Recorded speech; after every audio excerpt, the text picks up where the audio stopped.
It all exploded in seconds. One wrong move, one slip of the tongue, and everything I thought I knew, shattered. The room went silent. Everyone's eyes locked onto me, waiting for a decision that would determine life or death. Then, the unthinkable happened. Someone crossed the line. "Do it," they said. And in that moment, I realized, there was no turning back. The truth? It's worse than you can imagine. Betrayal, just the beginning. Stay with me, because the twist you're about to hear will leave you speechless. You won't believe what happens next. Part 1, The Unexpected Meeting. Everything exploded in an instant. The flames of anger and betrayal erupted the moment I stepped into their camp.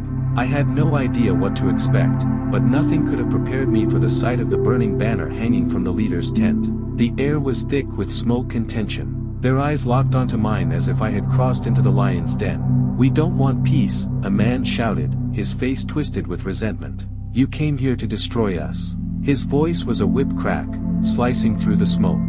My heart raced. I had been sent as a messenger, to negotiate peace, but all they saw was a symbol of their enemies. It was impossible to ignore the weight of centuries of hatred. The only thing we had in common was our desire to survive. "Your people killed our ancestors," another man screamed, stepping forward with clenched fists. I didn't flinch. This wasn't about old wounds, it was about our future. "You think your grievances matter?" I said, my voice low, steady. "What will your children inherit? More hatred, more bloodshed." The silence that followed felt suffocating. Then the leader spoke. His voice wasn't angry, but full of something worse, defeat. "Why should we believe you?" he asked. I didn't answer immediately. I just pointed to the fire, the ruins, and then to the horizon. "Because we all burn if we don't." A tense silence followed, but there was a flicker in his eyes. Hope, or something else. I didn't know, but I had to make him see, make them all see. This was our only chance. Part 2, The Struggle Within. The following days were a blur. Tensions ran high as we worked to gather the elders, but every step felt like a battle in itself. There were murmurs behind my back, accusations, distrust. The bitterness from both sides was thick enough to taste. Every word felt like a minefield. Every glance, a challenge. The woman who had first confronted me stood before me, her eyes burning with fury. "You think this will work? You think we'll forgive them?" she spat. "I've seen what they've done to our families." "I'm not asking for forgiveness," I said, my hands shaking. "I'm asking for a chance." But even as I said it, I knew it wasn't enough. The past weighed on us like chains. Could we truly break free from it? That night, I overheard something that made my blood run cold. "We've had enough of their lies," one of the elders whispered. "Let's finish this now." I froze. Was this a plot? Was it a plan to kill me, to kill everything I was working for? I didn't know. But one thing was clear, if I didn't act, peace would die before it had a chance to grow. Part 3, The Unexpected Betrayal. I had trusted them. I had believed in their words, their promises. But as I stood in the center of the gathering, facing the two leaders, one from my people, one from theirs, I saw something that made my heart stop. The leader from our side gave a subtle nod to his lieutenant.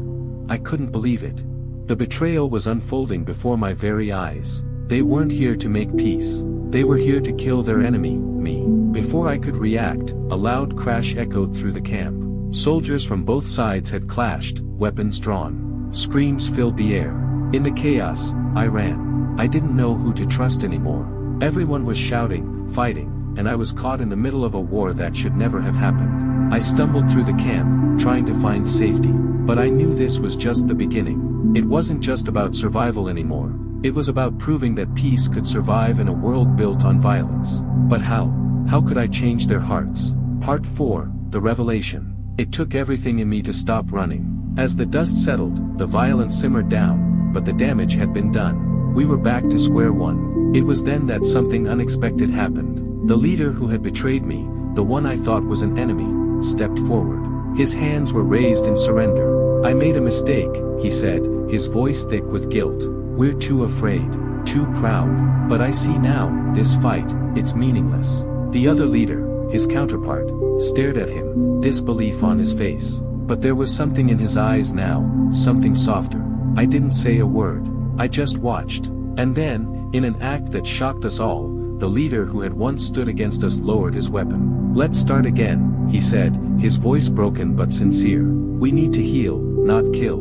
It wasn't forgiveness. Not yet, but it was a start. And for the first time in days, I allowed myself to believe that it was possible. But would it last? Could we really build something from the wreckage? The answer would come soon, and I wasn't sure we were ready for it. Part 5, The Choice. The council meeting was set. Representatives from both sides would sit at the same table for the first time in history. The air was thick with anticipation and fear. "You know they won't forgive us," one of my people said, eyes full of doubt. "The damage is done. The blood has been spilled. But we can't let it define us," I replied. "If we walk away now, there will be no peace, no future." As I entered the hall, the doors slammed behind me. I stood face to face with the ones I had tried to trust, and the ones I had once feared. We were all at a crossroads. Would we keep fighting, or would we take the leap toward peace? One wrong move, one wrong word, and it could all collapse. The moment of truth was here, and it would decide everything. Would we choose forgiveness, or destruction? The choice was ours to make. Part 6, The Final Test. The room fell silent as the leaders from both sides took their seats. The air felt electric, charged with years of anger, fear, and unspoken hatred. But there was something different now. Something faint, like a flicker of light in a dark room. "You know," the elder from their side began, his voice steady but carrying a weight of years, "we've been fighting for so long that we forgot why we were even angry." I could feel the tension shift in the room. The others sat frozen, unsure of what to do next. Was this the beginning of something new, or just another empty speech? I glanced around. The eyes of both sides were locked onto him now, waiting for the next words. "We've lost our humanity in all this," the elder continued. "We've forgotten what it means to be alive, together." For the first time, I saw something real in his eyes. Regret. A recognition that everything had gone too far. Maybe it wasn't just about peace anymore. It was about survival, about rebuilding what we had torn down. Then, another leader spoke. His voice was cold but tired, as if the weight of leadership had crushed his spirit. "We can't just forget everything," he muttered, "all the bloodshed, the families lost, the children who grew up hating." I felt the bitterness in his words, but I also understood the fear. It wasn't that they didn't want peace, it was that they couldn't let go of the pain. And that fear could destroy everything we were trying to build.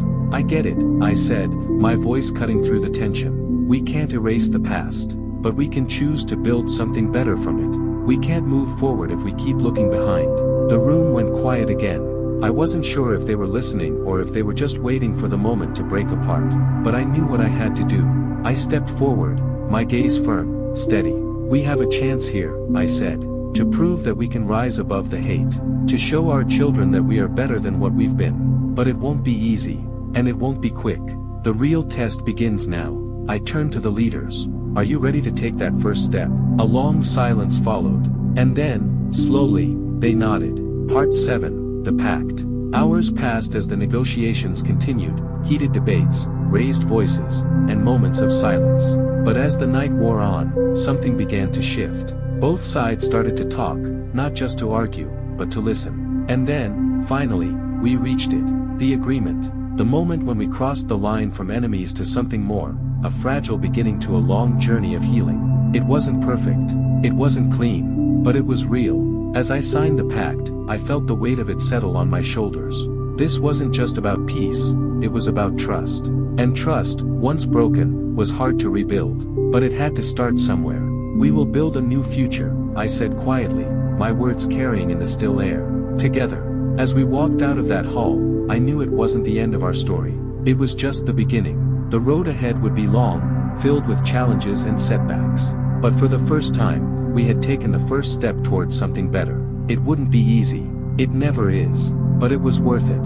Part 8, The Beginning of a New Era.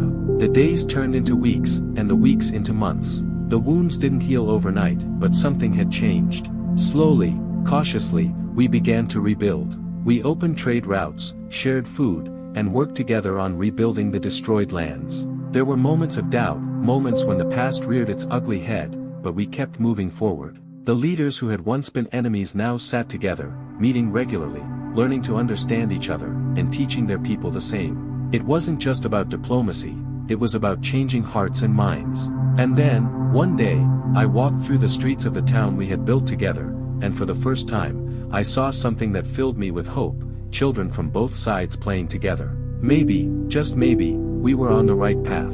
The real test would always be whether we could continue to move forward, but one thing was clear, we had found something more powerful than hatred. We had found hope, and that was the beginning of a new era. Part 9, The Unexpected Turn. It had been months since the peace pact was signed. The world around us had begun to change, slowly but surely.